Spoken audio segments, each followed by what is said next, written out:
ఇటు ఏపీలో అటు కేంద్రంలో కూడా చంద్రబాబు ఇప్పుడు కీ రోల్ ప్లే చేయబోతున్నారు. దీంతో ఇప్పుడు కేంద్ర మంత్రివర్గంలో టీడీపీ నుంచి ఇద్దరికి అవకాశం దక్కేలా కనిపిస్తోంది. ఈ నేపథ్యంలో టీడీపీకి గవర్నర్ పదవి ఇచ్చేందుకు బీజేపీ నాయకత్వం గ్రీన్ సిగ్నల్ ఇచ్చింది.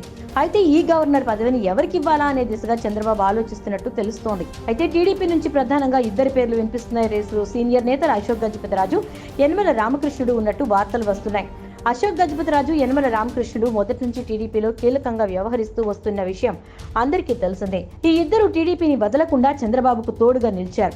ఇద్దరు అసెంబ్లీ స్పీకర్లుగా, ఆర్థిక మంత్రులుగా పనిచేశారు. అశోక్ గజపతిరాజు కేంద్రంలోనూ టీడీపీ మంత్రిగా పనిచేశారు. ఇక వీరికి ఇద్దరి కుమార్తెలు టీడీపీ ఎమ్మెల్యేలుగా గెలుపొందారు. అశోక్ గజపతిరాజుకి గవర్నర్ పదవిస్తే యనమల రామకృష్ణుడికి రాజ్యసభ అవకాశం దక్కుతుందని పార్టీ నేతలు అంచనా వేస్తున్నారు. 2014లో ఎన్డీఏలోనూ టీడీపీ భాగస్వామిగా ఉన్నప్పుడు కూడా గవర్నర్ పదవి విషయంలో టీడీపీకి ఆఫర్ వచ్చింది. అయితే మోత్కుపల్లికి గవర్నర్ పదవి దక్కుతుందనే ప్రచారం సాగింది. కానీ టీడీపీ ఎన్డీఏ నుంచి బయటకు వచ్చేసరికి ఆయనకు ఆ పదవి దక్కలేదు. తెలుగు రాష్ట్రాల నుంచి గత 10 ఏళ్ల కాలంలో విద్యాసాగర్ రావు, బండారు దత్తాత్రేయ, కంభంపాటి హరిబాబు, ఇంద్రసేనారెడ్డికి గవర్నర్ పదవులు దక్కాయి. అయితే ఇప్పుడు చంద్రబాబు ఎవరి పేరు ఖరారు చేస్తారనేది చూడాల్సి ఉంది.